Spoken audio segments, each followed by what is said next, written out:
हाथरस में हाल ही में हुई भारी बारिश और ओलावृष्टि से फसलों को हुए नुकसान का जायजा लेने जिलाधिकारी अतुल वत्स प्रभावित गांवों में पहुंचे। उन्होंने नगला, अनीगड़ी और संटीकरा में किसानों से बातचीत कर फसल क्षति का निरीक्षण किया।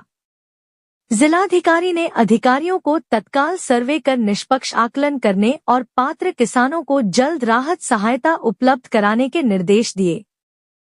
प्रशासन ने किसानों को हर संभव मदद का भरोसा दिलाया। कल काफ़ी तेज़ तूफ़ान और ओलावृष्टि यहाँ हुई थी, हेल स्टॉर्म, और जितनी जगह पे मैंने भ्रमण किया तो लोगों का ये तक कहना है कि इतने बड़े ओले शायद हाथरस में 20 साल में पहली बार पड़े होंगे। लेकिन ये पूरे क्षेत्र में नहीं है। हमारे पास जो सूचना आई थी वो हमारी एक तहसील सादाबाद, तहसील सदर के कुछ गांव और तहसील थोड़ा बहुत सासनी के अंदर भी सूचना थी। तो सबसे पहले तो कल ही जैसे ही ये शाम को ओलावृष्टि हुई है उसके बाद हमने कहा था कि सभी जगह सर्वे हो जाए। तो आज लगभग 4 बजे के आसपास तक हम लोगों का सर्वे चला है और इसमें बोला गया है कि भाई इसको गाटावार सर्वे कर लें, क्योंकि सब जगह नहीं हुआ है तो जिस जगह फसल का नुकसान हुआ है उसको उचित मुआवजा मिल सके। मैं आज 3 गांव में खुद गया था और बेसिकली मेरे पास सूचना आ रही थी कि जहां फसल का डैमेज है वहां 80 से 100% के आसपास डैमेज है। तो कुछ बाजरे की फसल को मैंने देखा तो ये बात बिल्कुल सही है कि जहां जहां फसल डैमेज हुई है, बहुत ज़्यादा मात्रा में, अधिक मात्रा में फसल डैमेज हुई है। किसानों से बात की, उन्हें आश्वासन दिया कि जल्दी हम लोग इसका सर्वे करके, और ऑनलाइन फीडिंग होती है अभी जो दैवीय आपदा में धनराशि आपको प्राप्त होती है तो तत्काल उसको दिलाने की पूरी कोशिश करेंगे।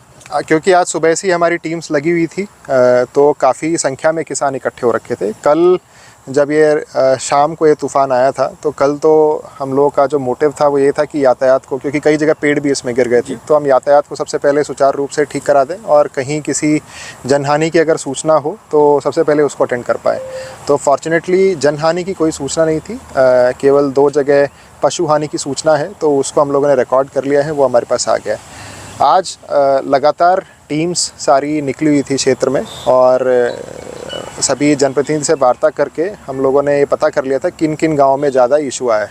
फिर रात को भी मेरी सभी एसडीएम से बात हुई थी और सुबह भी सभी एसडीएम से इसीलिए बात हुई थी कि कृषि विभाग की टीम के साथ सर्वे ठीक तरीके से हो जाए। एक बार सर्वे हो जाता है, समय सूचना हो जाती है तो फिर आगे कार्रवाई करने में आसानी होती है। जहाँ तक रहा लोगों का प्रश्न, लोगों ने क्या बात बताई, तो लोग काफ़ी हैरत में भी थे कि इतना बड़े ओले पहली बार पड़े हैं यहाँ पे और तूफ़ानी ओले पड़े हैं और ये स्ट्राइप्स में मतलब पट्टियाँ बन बन के नुकसान हुआ है। तो किसी खेत में ज़्यादा डैमेज है तो उस पट्टी में आ गया है और कहीं बिल्कुल भी आपको डैमेज दिखाई नहीं देगा। तो लोगों ने यही अपेक्षा की है कि भाई जब सभी आला अधिकारी मौके पे आ गए हैं तो उनका मुआवजा त्वरित दे दिया जाए जो भी दैवीय आपदा में दिया जा सकता है। और प्लस साथ ही साथ उनका ये भी कहना था कि साहब जो सर्वे हो रहा है उसको और तेज़ गति से अगर हम टीम्स बना के करा दें तो जल्द से जल्द लोगों को निस्तारण मिल पाएगा।